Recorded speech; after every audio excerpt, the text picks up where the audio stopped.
urabona ko yagezeho. Hari hariho 220 abaye na 75. Urabona ko senkani yaha yinjiye. Ndahita nza nkanda hano ubundi. Aha ni ibintu byikora biro automatique, ni ibintu byiza cyane. Kanze ndaberekana screenshot y'umuntu winjiyemo akabikuza amafaranga miliyoni. Arayabikuza, hari n'uwabikuje 200. Turebe n'ubundi turakanda. N'ubundi ni kwa kundi, urabona ko gato, urabona ko iri kubara igeze kuri gangahe, kuri 7. Ahangaha urabona ko irarangiye. Ahangaha rero irangiye ntibakubwire ngo waca da video. Iyo ushatse uramanura ugakora refresh gutya. Ikongera ikitangiza. Guys, reka turebe rero ngo aya mafaranga akugeraho ate, nyine uyakorera ute, mu buhe buryo. Nk'uko ubibona, urabona ngaya, iyi ni bonasi, nako ni profit. Iyo ukimara kwiyandikisha baguha 300 gusa. Nk'uko ubibona amaze kugira amafaranga menshi. Aya nayakuye rero. Nitureba mu byo nakoze, iyi business nyinjiyemo ejo gutya muyibona.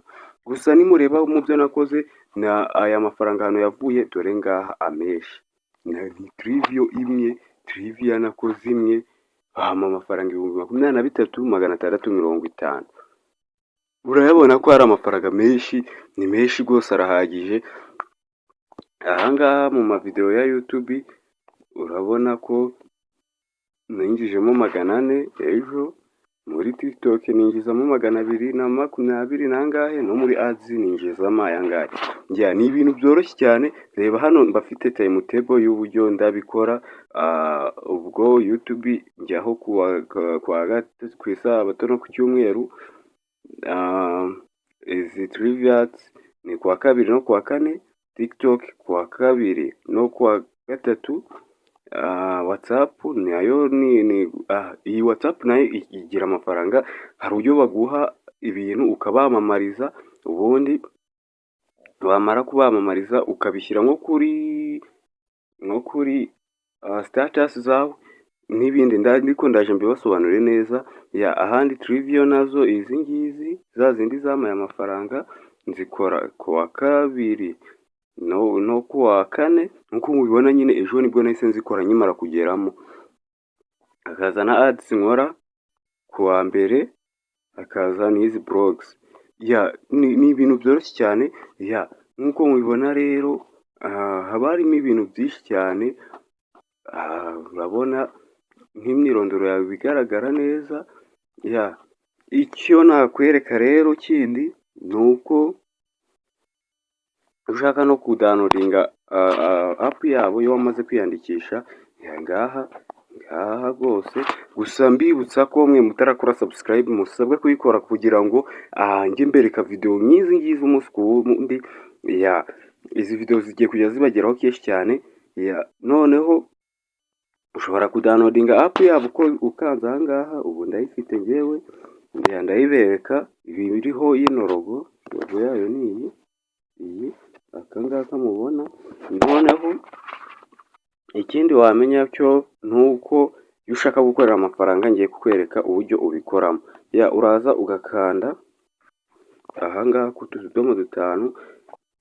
Mbibutsa ko ukenera iki, waduhamagara kuri izi nimero uri kureba ahangaho. Waduhamagara cyangwa ukatwandikira, nuko twandikira kuri WhatsApp. Turashyiramo na link ya group ya WhatsApp igufasha gusobanukirwa neza. Nanone harimo ubusobanuro bwimbitse bw'iyi app biburenze n'ubu ngubu ndi kubabwira ahangaha. Gusa nyine dukomeze turebe. Murabibona ko amafaranga afite rwose ni menshi. Iyi ni profit nkuko mubibona namwe mubyibonera. 28,160. Ahangaha rero turaza dukande ku tudomo 3. Harimo ibintu byinshi. Ukigera ahangaha nta kindi usabwa gukora usibye guhita ukanda ahangaha. agasori k'amabereke neza.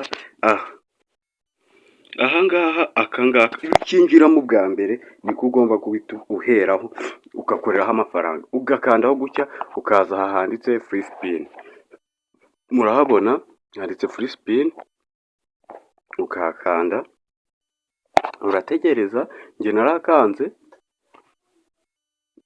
narakanze ubwo hano haba hasa ibara ry'ubururu, wowe winjiyemo haba hasa ibara ry'ubururu.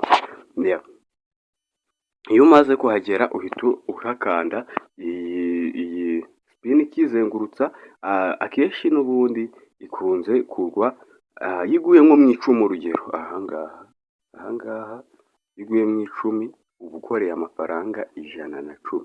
Ngaha sapoza iguye nk'ahangaha cyangwa ahangaha, ni ibintu byiza cyane. Ikindi reba hano njye nahakoreye 110 yaguye mu icumi, urabibona. Ikindi tugakomeza, harimo ibintu byinshi, harimo fixed bet, game, soccer, aviator, buy aviator, hakaza ngo free shop, hakaza movie n'ibindi nyine ni byinshi. Gusa twebwe icyo twese dukora twahise tuza hehe, ahangaha kuri ads, TikTok na YouTube dusoreza kuri Trivio niyo yaduhaye ari amafaranga yose mureba. Usaka nze ndebe wenda icyo dushobora gukora uyu munsi, sinanze nambereke nyine nyinjize munareba kuri time table. Dufite TikTok dushobora kureba utuvideo tungahe rwose bakatwihera amafaranga kuri TikTok. Abantu ibintu ni neza, ukanda hano kuri earn. Nk'uko ubibona nahakoreyeho 220, buri video ni igiceri cya 55 y'amanyarwanda. Uhita uza ugakanda hano kuri watch, ndabereka n'uburyo n'ibindi babikora, ariko kaduhere kwingiye murebe uburyo ngiye kuyinjiza. Ukakanda ugategereza, iyo ugezeyo ahangaha bahita baguha iyi video, ukamanza nkuramo sound, ugahita uyikanda hano kwaka ngaka kwaka kanabereke neza.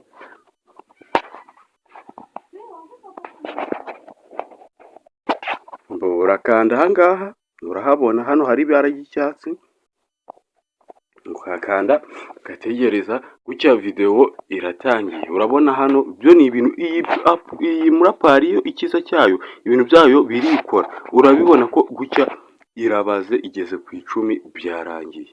Arambwiye ati reba indi video, watch another video. Ndahakanda kwaka k'umutuku, ndakeka muri kukabona, ndagakandaho. Nimara kugakandaho negereze bame izindi video. Urabona ko yagezeho, hariho 220 abaye na 75. Urabona ko senkani yaha yinjiye. Ndahita nza nkanda hano ubundi. Ni ibintu byikora biro automatique, ni ibintu byiza cyane. Kanze ndaberekana screenshot y'umuntu winjiyemo akabikuza amafaranga miliyoni. Arayabikuza, hari n'uwabikuje 200. Turebe n'ubundi turakanda, n'ubundi ni kwa kundi. Urabona ko gato, urabona ko iri kubara igeze kuri gangahe, kuri 7 ahangaha. Urabona ko irarangiye ahangaha. Rero irangiye ntibakubwire ngo watch other video. Iyo ushatse uramanura ugakora refresh gutya, ikongera ikitangiza. Wenda ryaba kibaye ikibazo cya konegisiyo bigatuma batakubwira ngo watch other video, ariko dore hano byakunze. Ndahakanda nanone, urabona ko ninjiye cash, ni kuri abayabara. Urabona abaye 320 ingahe. Ubu gutya ndahava hano ari uko abaye 400 nandi, kuko nyine ndeba video byibuze enye. enye. Kuri YouTube ho video yaho aba ari ifite ko ari 110. Reba kureba video y'amasegonda ngahe ukinjiza 110, ukareba indi video gutyo. Ibintu ni neza kabisa. Ibi bintu nyine utabikora nyine ni igihombo. Ushaka link uratwandikira kuri nimero za WhatsApp ngiza ngaha. Ikindi cyiza cy'iyi Murapari nyine ibintu byayo biri automatique. Kanere kubatindira rero kambikore vuba. Nk'uko mubibona rero 440 niyo nkoreyeho kuri TikTok.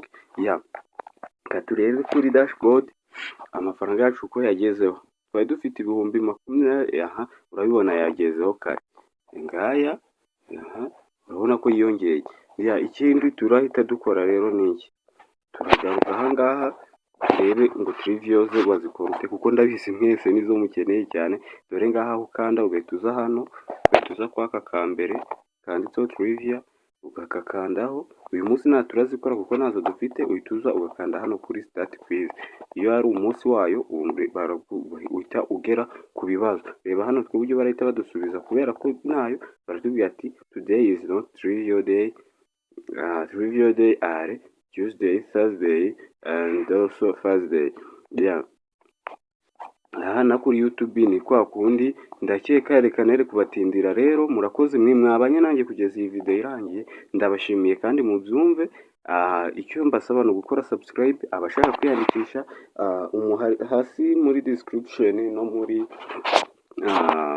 description harimo no muri comment ndashyiramo link ya group. Uraza uyinjiremo urebe ubusobanuro nanone burenze kubwo nkuhaye ubumenye. Nurangiza icyo urahita ukora uranyandikira kuri iyi nimero ya WhatsApp umbwira ati nshaka liki, noneho ninjiremo nanjye amafaranga nk'uko muri kubikora. Murakoze cyane rero, ndabashimiye mwese mwabanye nanjye kugeza iyi video irangiye. Kora subscribe kandi like kuri iyi video, unyandikire no muri comment ikindi nagufasha. Ndajya mba video zo gukora amafaranga mu kanya ndahita nkora n'iyindi ejo cyangwa ejo bundi iraba yabagezeho. Murakoze cyane.